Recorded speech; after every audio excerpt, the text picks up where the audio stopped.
Jadi sore menjelang malam ini kami berada di Dusun Batu Kandek 1 di Banjarsalang ya, Banjarsalang, untuk melakukan bedah desa di Desa Batu Kandek.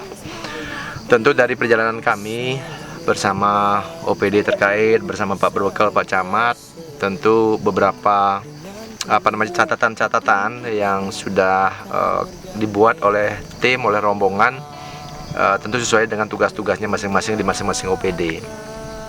Tentu pertama masalah jalan, ya saya sangat saya mengakui bahwa di Batu Kandek ini sangat banyak sekali jalan. Saking banyaknya kita kadang-kadang susah membedakan mana jalan kabupaten dan mana jalan desa. Karena Batu Kandek ini sangat luas, terdiri 8 dusun, ya, sehingga jalan-jalan desa dengan jalan kabupaten itu lebarnya sama. Nah, sehingga ini memerlukan kerja keras, dan saya juga sudah minta pada Pak Berbekal, walaupun jalan kabupaten masih banyak belum ditangani, silakan segera inventarisir mana jalan-jalan yang akan diserahkan ke kabupaten, sehingga nanti kita akan garap oleh kabupaten. Dan kita berusaha kalau pinjaman pen kita selesai dapat ya tahun 2021, kemudian tidak ada refocusing anggaran lagi tahun 2021, saya pastikan jalan-jalan kabupaten yang ada di Nusa Penida ini bisa selesai. Nah, kemudian jalan-jalan yang lain terkait jalan desa, kemudian jalan ke destinasi, saya sudah tugaskan Berbekal untuk segera koordinasi dengan warganya untuk pembebasan lahannya, sehingga nanti kita buatkan badan jalan segera, termasuk jalan ke tempat warga miskin yang cuma 2 kakak ini, karena nanti ada rencananya perluasan pemukiman. Tentu kita akan usaha bantu untuk jalannya. Yang penting nanti pembebasan lahannya pasti dulu.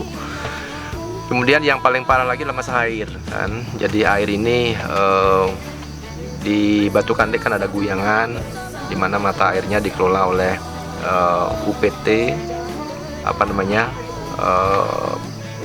BWS dan BWS, kemudian PDAM. Nah, memang reservoir ada, kemudian pipa induk ada, SR juga ada, tapi tidak semuanya bisa keluar air kan.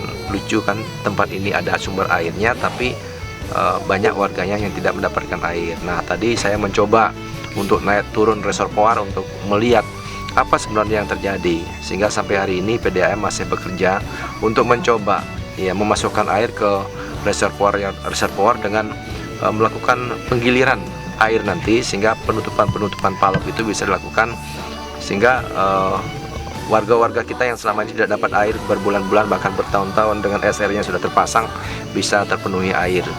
Yang paling penting lagi, saya tugaskan PDAM untuk mau begadang malam hari untuk menutup malam hari kan tidak ada yang menggunakan air kan, sehingga malam hari dipergunakan kesempatan itu untuk mengisi reservoir dengan menutup palap-palapnya, sehingga nanti reservoir bisa terisi semuanya. Minimal lah, misalnya tiap 3 hari sekali itu warga bisa mendapatkan air. Dan pipa-pipa juga tadi bocornya besar sekali kan, itu karena baru pertama kita aliri air, ternyata pipanya bocor gede sekali. Ini menjadi perhatian daripada PDAM. Kemudian masalah pendidikan, jadi seperti halnya di tempat-tempat lain di Nusa Penida ini sama juga, sarana prasarana kita di bidang pendidikan ini banyak sekali yang perlu diperbaiki, perlu diatasi, karena dari tahun 2006 bahkan ada sekolah yang belum diplester sama sekali sampai hampir hancur. Kemudian Penyengkar juga begitu, makanya wajar kalau ada orang mengatakan sekolah itu sering dikunjungi oleh sapi ya, karena memang berdekatan dengan kandang sapi, ada godel kan, jadi sekolah itu dimasuki sapi. Nah, tentu ini menjadi catatan khusus saya ya. Saya sudah tugaskan Dinas Pendidikan tadi untuk melakukan inventarisir terhadap semuanya itu. Kemudian yang terakhir terkait dengan kemiskinan.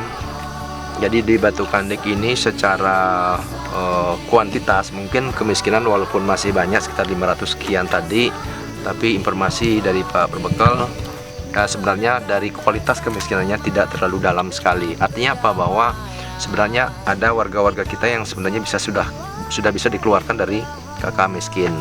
Nah, walaupun demikian dalam situasi COVID seperti ini, tentu kita masih khawatir kalau buru-buru kita mengeluarkan mereka, jangan-jangan situasi ini ya masih berjalan, sehingga nanti mereka justru akan menjadi warga miskin baru. Nah, yang menarik tentang kemiskinan ini adalah di mana banyak sekali warga-warga kita yang pulang dari transmigrasi, termasuk di tempat ini pulang dari Sumbawa. Mereka pulang karena mereka tidak mampu bersaing di tempat transmigrasi maupun tempat mereka tinggal kemarin di luar Bali. Nah, oleh sebab itu mereka pulang tentu menjadi warga miskin baru, bahkan langsung nambah 2. Nah, saya baru tahu ternyata penyebab kemiskinan itu tidak selesai, dan nyata ada warga kita yang transmigrasi yang tinggal di luar tuh pulang menjadi kakak miskin baru kan. Dan ada lagi tadi yang saya berikan peringatan kepada para kadus untuk memberikan pemahaman kepada masyarakat, terutama yang mempunyai laki satu, janganlah orang tuanya dipisahkan seperti itu, kasihan kan.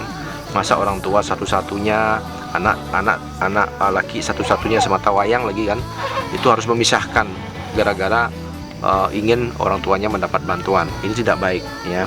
Tentu ini menjadi edukasi, istilah Bali bilang kan, kita ini nistang widi ya. Nistang swecan widi. Kemudian mungkin kita seolah ingin orang tua kita menjadi miskin. Kalau itu permasalahannya, saya yakin itu Tuhan juga akan memberikan kita peringatan, kita benar-benar menjadi warga miskin lagi. Mungkin hidup kita tidak tenang karena kita meninggalkan orang tua. Jadi Pak Berbekal, jadi harapan saya bagi warga-warga tadi yang miskin, yang belum punya rumah, jadi dengan Permendes 13/2020 dengan perubahan peraturan Bupati tahun 2020 ini, saya harap Pak Berbekal bisa menuntaskan ya PR-PR tentang bedah rumah, rehab rumah dengan menggunakan dana desa dan dana alokasi desa. Nah, terkait dengan anggaran-anggaran lain, infrastruktur, nanti yang gede-gede serahkan ke kita, ke pemerintah daerah. Dan tentu saya bersama Dinas PU nanti akan melakukan inventarisir lebih lanjut. Saya kira itu.